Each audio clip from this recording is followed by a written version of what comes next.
या सगळ्या संदर्भात आता आपण संवाद साधणार आहोत बँकिंग क्षेत्रातले तज्ञ विश्वास ठाकूर यांच्याशी। ते नाशिकहून आपल्याशी थेट संवाद साधतायत। विश्वासजी, स्वागत आहे तुमचं स्टार माझामध्ये। काय सांगाल नेमकं कारण? सर्वात महत्त्वाचं मला पहिलं तुम्हाला हे विचारायचं वाटतं की हे होम लोनचे रेट्स जे आहेत, व्याजदर जे आहेत ते घटवण्यामागे नेमकं कारण काय असावं? सर्वात महत्त्वाचं म्हणजे आपल्याला एक लक्षात आलेलं असेल की गेल्या वर्षभरापासून बांधकाम व्यवसायामध्ये प्रचंड मोठ्या प्रमाणावर मंदी निर्माण झालेली होती आणि ही मंदी दूर कशी करावी असा प्रश्न हा सगळ्यांपुढेच निर्माण झालेला होता। कारण हा केवळ घर घेणाऱ्यांपुरतीच प्रश्न मर्यादित नव्हता, तर घर व्यवसायामध्ये असलेले जे जे काही लहान मोठे जे काही बॉरोवर्स होते किंवा जे वेंडर्स होते त्यांच्यासाठी सुद्धा हा प्रश्न निगडीत होता। मला असं वाटतं की घर घेणं हे प्रत्येक माणसाचं स्वप्न असतं, त्याला कोणीही अपवाद नसतं।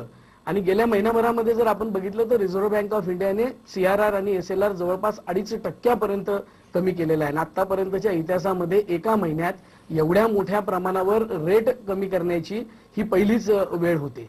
आणि या अनुषंगाने मला असं सांगता येईल की आता आमच्याकडे जसं बँकेकडे फ्रँकिंगचे व्यवसाय वगैरे त्याच्यावर इतका मोठा परिणाम झालेला होता, तो आता दूर होईल। बांधकाम व्यवसायात असलेली जी कोणी लहान मोठी जी लोक होती त्यांना याच्यातून चांगली उभारी येईल। त्याचप्रमाणे ज्यांचं घर घेण्याचं स्वप्न होतं हे स्वप्न सुद्धा पूर्ण होण्यासाठी मोठ्या प्रमाणावर मदत होणार आहे। मला असं वाटतं की फक्त आता मगाच्या स्टेटमेंटमध्ये जे एक सांगितलं गेलं की 5 वर्षापर्यंत तुम्हाला कोणत्याही प्रकारचं जर तुम्ही आधी जर लोन फेडलं, त्याची परतफेड जर केली तर तुम्हाला कुठली दंड व्याज आकारणी होणार नाही।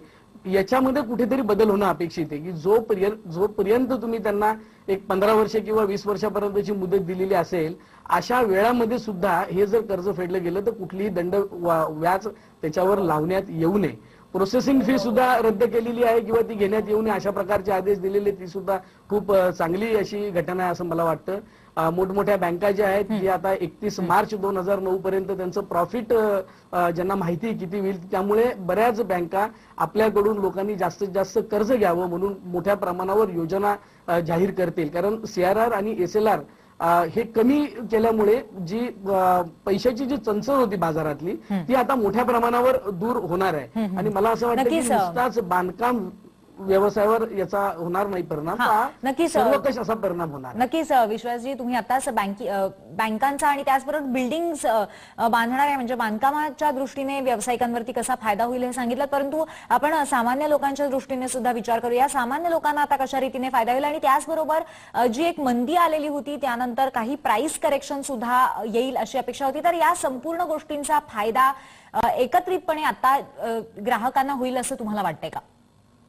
निश्चितच होणार आहे, कारण 8.5% केल्यामुळे आता जी लोक कोणी कर्ज घेणार आहेत त्यांना मिळणारं जे काही उत्पन्न आहे किंवा ते जे नोकरदार असतील त्यांचा जो काही पगार आहे त्याच्यामध्ये त्यांचा EMI कमी होणार आहे आणि याचा हा दूरवरपर्यंत असलेला हा परिणाम आहे। याचा फायदा सर्वसामान्य नागरिकांना अगदी निश्चित होईल।